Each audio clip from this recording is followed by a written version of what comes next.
Je corrige le numéro 74, page 139. Alors, il y a beaucoup d'informations qui ne sont pas forcément utiles ici. Par contre, effectivement, comme nous l'a fait remarquer Manon hier, au début, on parle d'individus et après, on parle de femmes. Donc, en fait, c'est pas sachant les femmes, il n'y a que des femmes interrogées. Alors, je ne sais pas pourquoi, mais bon, c'est comme ça. En tout cas, on sait que parmi l'effectif total des personnes interrogées, 2685, et parmi elles, 1920 ont un emploi. Donc, on sait que 1920 sur 2685, c'est la proportion de ceux qui ont un emploi, ou la probabilité d'avoir un emploi, P de E.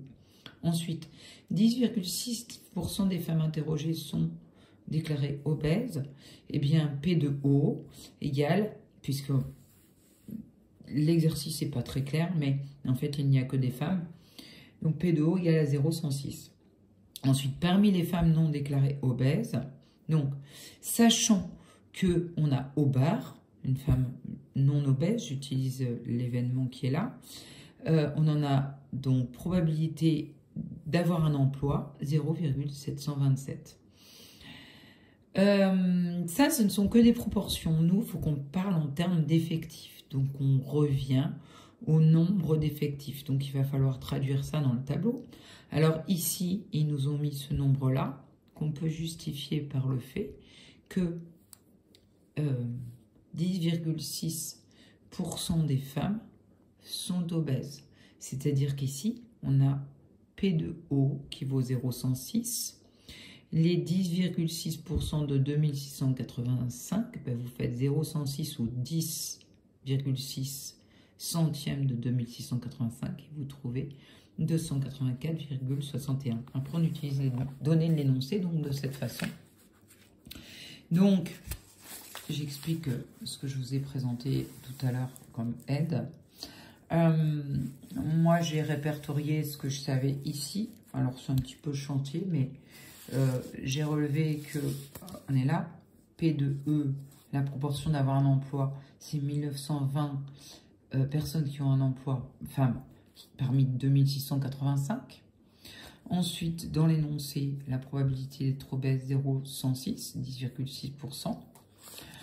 Et sachant qu'on prend parmi les non-obèses, 72,7% ont un emploi, on se retrouve avec cette probabilité-là. Dans le tableau, comment ça va se traduire? Alors, on a un effectif total de 2685.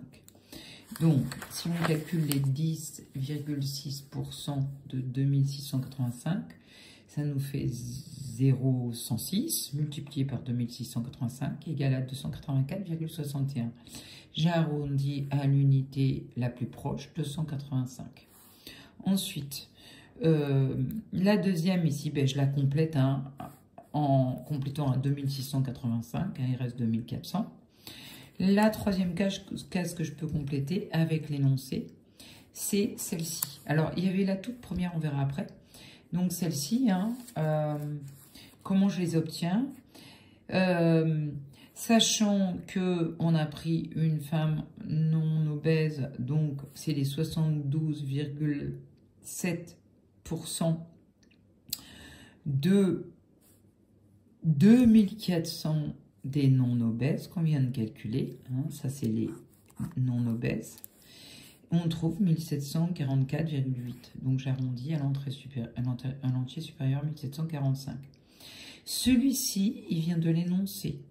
Celles qui ont un emploi, 1920 sur 2685. Voilà. Puis après, vous complétez pour que ça fasse 1920 au total ici. Là, on a 1745. Et bien, il nous reste 175 ici. Ensuite, pour aller à 285, il nous reste 110 ici. Ici, pour aller à 2685, il nous manque 765. Et ici, 1745 pour aller à 2400, il nous manque 655. Voilà. Question suivante.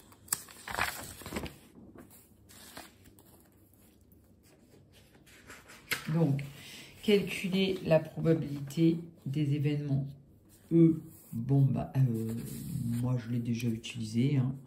P de E, c'est 1920 divisé par... Ah, je suis... Non, on voit. Pas tout à fait. C'est tout flou. C'est normal que ce soit tout flou.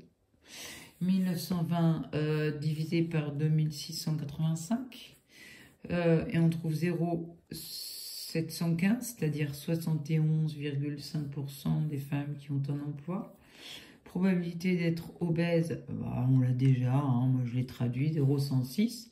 Et P de E inter O, et bien là on prend, alors E inter O, obèse et un emploi, 175 femmes parmi 2685. 175 sur 2685. Ça nous fait environ 0,065. Ça, c'était le petit 2A. Il nous reste justifier que les événements E et O ne sont pas indépendants. Eh bien, on fait P de E multiplié par P de O. Alors, il faut bien utiliser les quotients exacts. Hein. Et vous trouvez, alors je ne sais pas trop, enfin vous pouvez faire le calcul. 0,715, le problème c'est qu'on l'a approché, je crois, ici. 1920 sur 2685 multiplié par 0,106. Et on va s'apercevoir que ça n'est pas égal à P de E inter O qui fait 0,065. Là, on doit trouver quelque chose de l'ordre de 0,076. Méfiez-vous de comparer des valeurs approchées parce que si elles sont trop proches, on ne peut pas les comparer. Et donc, E et O ne sont pas indépendants. Voilà. Dans la vidéo suivante, je vais vous corriger le numéro 75.